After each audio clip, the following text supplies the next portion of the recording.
scratch and start digging and making meaningless gestures, perhaps growling or whatever, to deal with frustration or surprise or fear.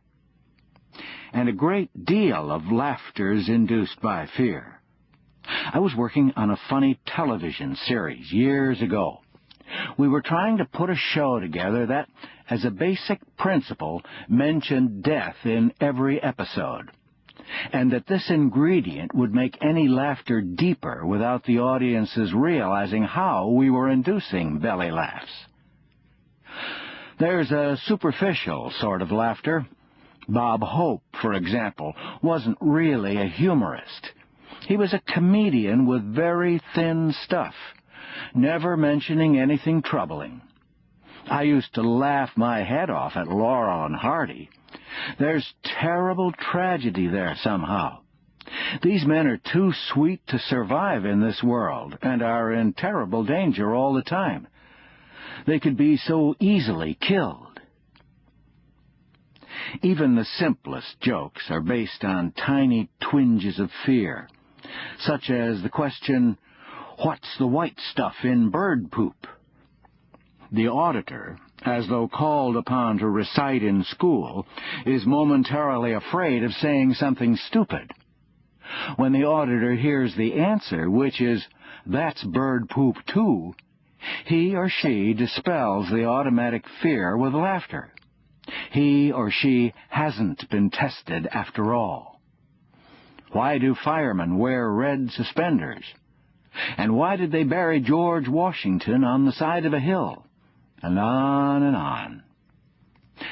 True enough, there are such things as laughless jokes, what Freud called gallows humor. There are real-life situations so hopeless that no relief is imaginable. While we were being bombed in Dresden, sitting in a cellar with our arms over our heads in case the ceiling fell, one soldier said, as though he were a duchess in a mansion on a cold and rainy night, "I wonder what the poor people are doing tonight."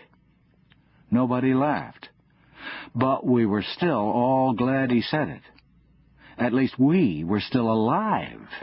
He proved it. Chapter 2. Do you know what a twerp is? When I was in Short Ridge High School in Indianapolis 65 years ago, a twerp was a guy who stuck a set of false teeth up his butt and bit the buttons off the back seats of taxicabs. And a snarf was a guy who sniffed the seats of girls' bicycles. And I consider anybody a twerp who hasn't read the greatest American short story, which is Occurrence at Owl Creek Bridge by Ambrose Bierce. It isn't remotely political. It's a flawless example of American genius, like Sophisticated Lady by Duke Ellington or The Franklin Stove. I consider anybody a twerp who hasn't read Democracy in America by Alexis de Tocqueville. There can never be a better book than that one, on the strengths and vulnerabilities inherent in our form of government. Want a taste of that great book? He says, and he said it 169 years ago, that in no country other than ours has love of money taken a stronger hold on the affections of men. Okay? The French-Algerian writer Albert Camus, who won a Nobel Prize for Literature in 1957, wrote, "There is but one truly serious philosophical problem, and that is suicide." So there's another barrel of laughs from literature. Camus died in an automobile accident. His dates? 1913 to 1960 A.D. Do you realize that all great literature, Moby Dick, Huckleberry Finn, A Farewell to Arms, The Scarlet Letter, The Red Badge of Courage, The Iliad and the Odyssey, Crime and Punishment, the Bible, and The Charge of the Light Brigade, are all about what a bummer it is to be a human being? Isn't it such a relief to have somebody say that? Evolution can go to hell as far as I'm concerned. What a mistake we are. We've mortally wounded this sweet, life-supporting planet, the only one in the whole Milky Way, with a century of transportation whoopee. Our government is conducting a war against drugs, is it? Let them go after petroleum. Talk about a destructive high. You put some of this stuff in your car and you can go 100 miles an hour, run over the neighbor's dog, and tear the atmosphere to smithereens. Hey, as long as we're stuck with being Homo sapiens, why mess around? Let's wreck the whole joint. Anybody got an atomic bomb? Who doesn't have an atomic bomb nowadays? But I have to say this in defense of humankind. In no matter what era in history, including the Garden of Eden, everybody just got here.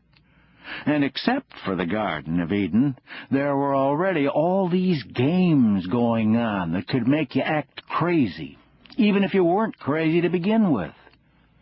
Some of the crazy-making games going on today are love and hate, liberalism and conservatism, automobiles and credit cards, golf, and girls' basketball. I'm one of America's Great Lakes people, for freshwater people, not an oceanic but a continental people.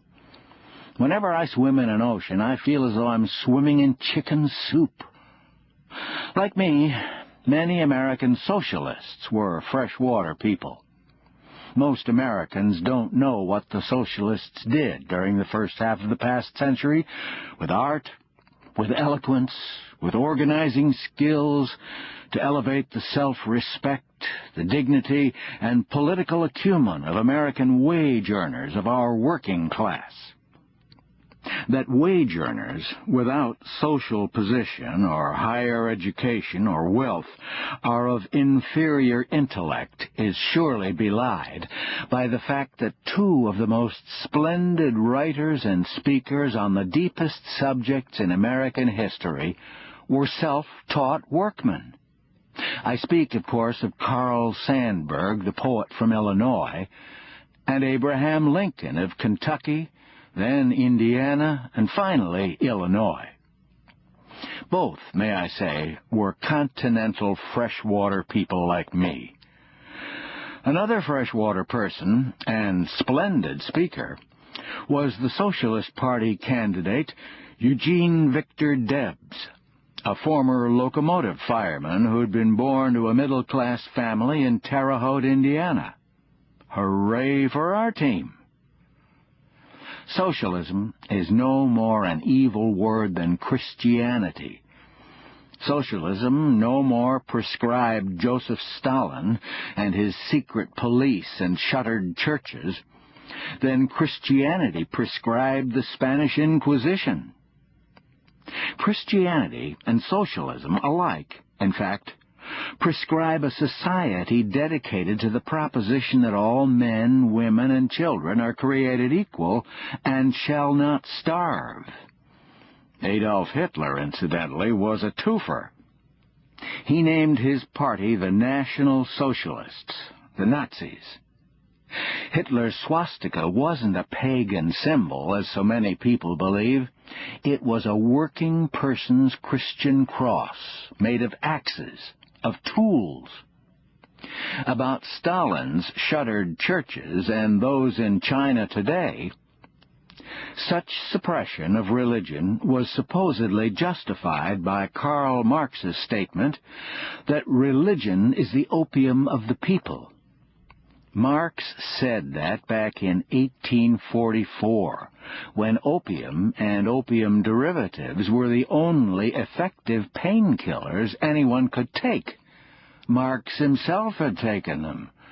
He was grateful for the temporary relief they'd given him.